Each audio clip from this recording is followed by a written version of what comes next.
ആത്മമിത്രം, യേശുയൻ ആത്മമിത്രം, ആത്മമിത്രം. നാം മഹത്വപ്പെടുമാറാകട്ടെ.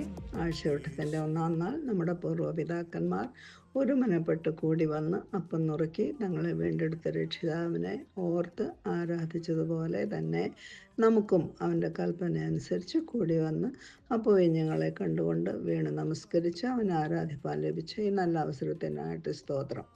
ആരാധനയ്ക്കായി നമുക്ക് പ്രചോദനം നൽകുന്ന ഒരു വേദഭാഗം വായിച്ച് ധ്യാനിച്ച് നമുക്കവനെ ആരാധിക്കാം.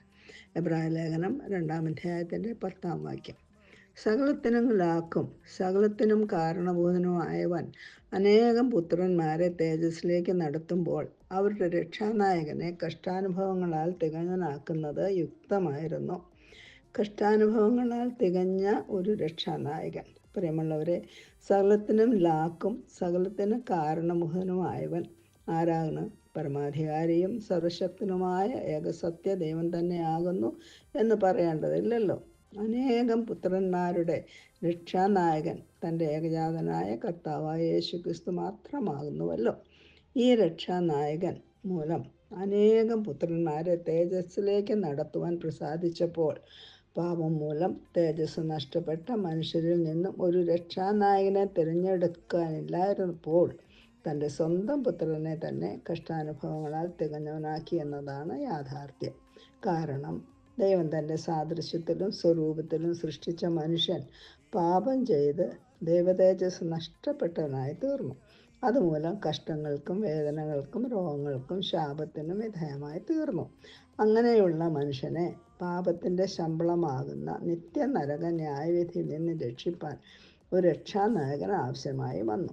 ആ സ്ഥാനം ദൈവപുത്രനായ യേശു ക്രിസ്തു സ്വയം ഏറ്റെടുക്കുകയായിരുന്നു.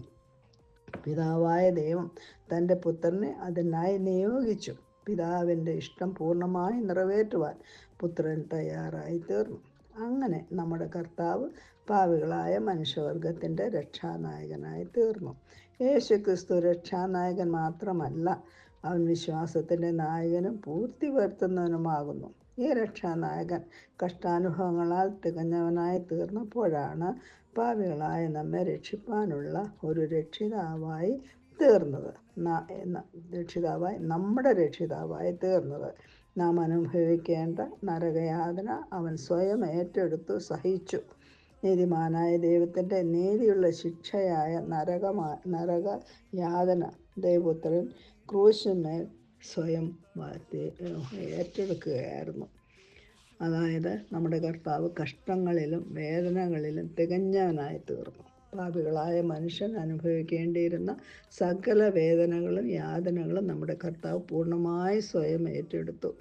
അതിലൊക്കെ രൂക്ഷമായ യാതനയാണ് നീതിമാനായ ദൈവത്തിൻ്റെ നീതിയുള്ള ശിക്ഷയായ നരകയാതന.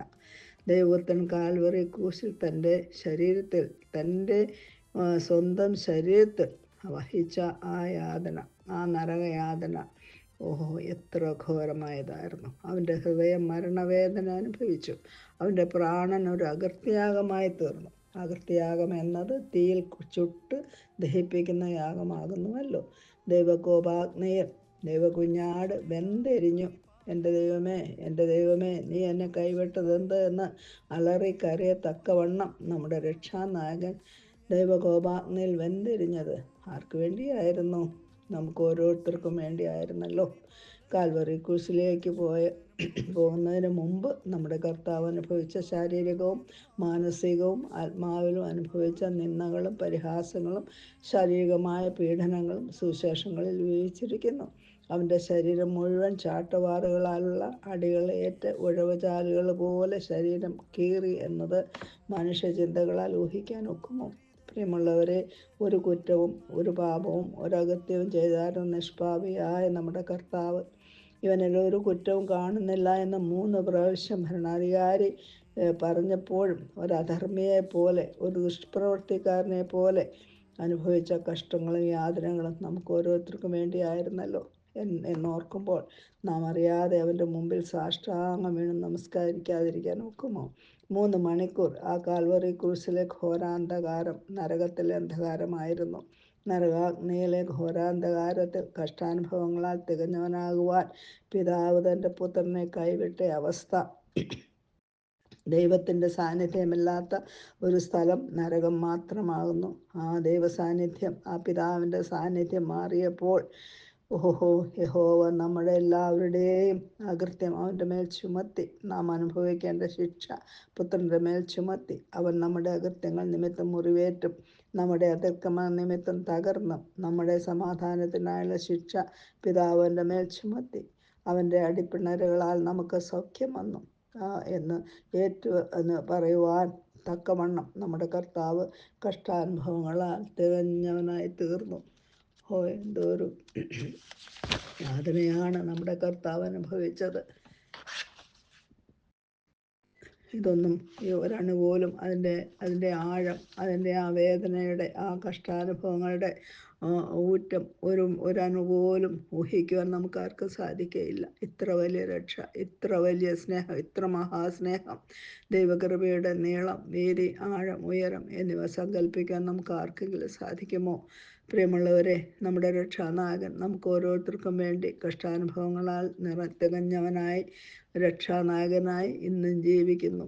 അവൻ്റെ ആ കഷ്ടാനുഭവങ്ങൾ തികഞ്ഞ കർത്താവിനെ നാം നമ്മുടെ ഹൃദയത്തിൽ കൃപയാലെ വിശ്വാസം മൂലം ഏറ്റെടുക്കുമ്പോൾ മാത്രമേ നമുക്ക് ആ രക്ഷയുടെ മഹത്വം മനസ്സിലാക്കാൻ സാധിക്കുകയുള്ളൂ.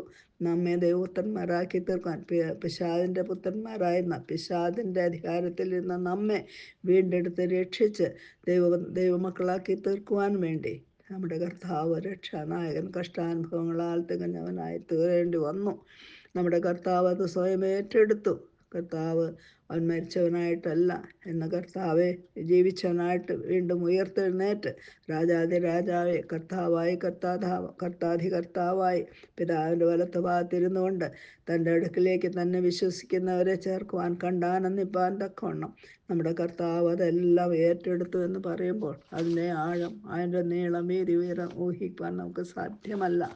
അതേക്കുറിച്ച് നമുക്കറിയാം. എബ്രായലേഖനം 12-ാം അധ്യായത്തിൽ അതേക്കുറിച്ച് കർത്താവ് പറഞ്ഞിരിക്കുന്ന ഒരു വാക്ക് എങ്ങനെയാണ് എഴുതിയിരിക്കുന്നത്? എബ്രായലേഖനം 12-ാം അധ്യായത്തിൻ്റെ 2-ാം വാക്യത്തിൽ വിശ്വാസത്തിൻ്റെ നായകനും പൂർത്തിവർത്തനുമായ യേശുവിനെ നോക്കുക. തൻ്റെ മുമ്പിൽ വെച്ചിരുന്ന സന്തോഷം ഓർത്ത് അവൻ അപമാനം അലക്ഷ്യമാക്കി ക്രൂശിനെ സഹിക്കുകയും ദൈവസിംഹാസനത്തിൻ്റെ വലത്ത് ഭാഗത്തിരിക്കുകയും ചെയ്തു. ഓഹോ, എത്ര വലിയ രക്ഷയാണ്, എത്ര വലിയ കൃപയാണ് ദൈവം നമ്മോട് ചെയ്തത്. നിങ്ങളുടെ ഉള്ളിൽ ക്ഷീണിച്ചു മടുക്കാതിരിപ്പാൻ ഭാവികളാൽ തനിക്ക് നേരിട്ട് ഇങ്ങനെയുള്ള വിരോധം സഹിച്ചവനെ ധ്യാനിച്ചു കൊള്ളുവിൻ. പ്രിയമുള്ളവരെ, നാം ആരാധനയ്ക്കായി കൂടി വരുമ്പോൾ നമ്മുടെ ധ്യാന വിഷയം എന്താണ്?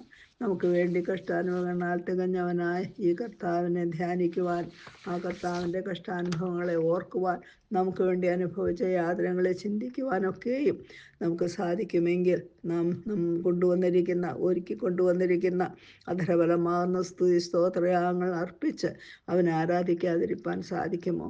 അത് ഞായറാഴ്ച മാത്രമല്ല, ദിനംതോറും ഓരോ ദിവസവും നമുക്ക് എഴുന്നേറ്റ് നമ്മെ ഓർക്കുമ്പോൾ, ഓരോ ദിവസവും നമുക്ക് ജീവൻ തന്ന് നമ്മെ ഭൂമിയിൽ ശേഷിപ്പിച്ചിരിക്കുമ്പോൾ നമുക്ക് ഓർക്കുവാനുള്ളത് ഈ ഏകരക്ഷിതാവിനെ മാത്രമാണ്. ഈ രക്ഷാനായകനെ ഓർത്തുകൊണ്ട് ആ രക്ഷാനായകൻ നമ്മുടെ ഹൃദയങ്ങളിൽ വസിക്കുന്നു, നമ്മുടെ ഭവനങ്ങളിൽ വസിക്കുന്നു, നമ്മോട് കൂടെ എപ്പോഴും ഉണ്ട് എന്ന് പറഞ്ഞുകൊണ്ട്, ഭയപ്പെടേണ്ട, ഞാൻ നിന്നോട് കൂടെയുണ്ടെന്ന് പറഞ്ഞുകൊണ്ട് നമ്മെ ആശ്വസിപ്പിക്കുന്ന ഈ രക്ഷാനായകനെ നമുക്ക് വീണ്ടും നമസ്കരിക്കാതിരിക്കാൻ ഒക്കുമോ? പ്രിയമുള്ളവരെ, അവൻ നമുക്ക് വേണ്ടി ഇനി വീണ്ടും വരും എന്നുള്ള പ്രത്യാശ നൽകിയിട്ടാണ് പോയിരിക്കുന്നത്. ആ ഭാഗ്യകരമായ പ്രത്യാശയിൽ കാത്തിരിക്കുന്ന ദൈവമക്കൾ ദിനംതോറും അവനെ വാഴ്ത്തി പുകഴ്ത്തി ആരാധിച്ചുകൊണ്ടിരിക്കും.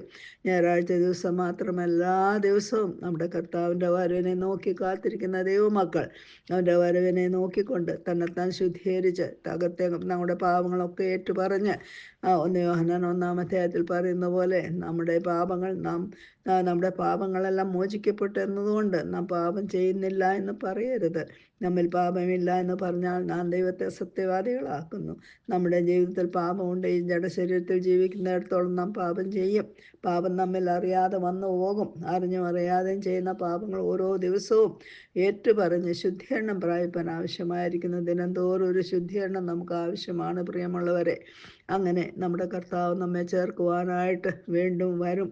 അത് അവനെ മുഖാമുഖമായി കാണുമ്പോൾ നാം ആണികളാൽ ആ മുറിവേറ്റ കൈകാലുകളെയും നമുക്കായി പിളർന്ന അവൻ്റെ മാർവിലെ മുറിവുകളെയും ചുംബിച്ച് അവൻ്റെ പാദങ്ങളിൽ വീണ് നമുക്ക് അവനെ ആരാധിക്കാമെന്നുള്ള പ്രത്യാശയോടെ നമ്മുടെ ഹൃദയദൃഷ്ടികളാൽ ഇന്ന് നമ്മുടെ കർത്താവിനെ കണ്ടുകൊണ്ട് അവൻ്റെ പാദത്തിൽ വീണ് നമുക്ക് അവനെ ആരാധിക്കാം, അവനെ മഹത്വപ്പെടുത്താം.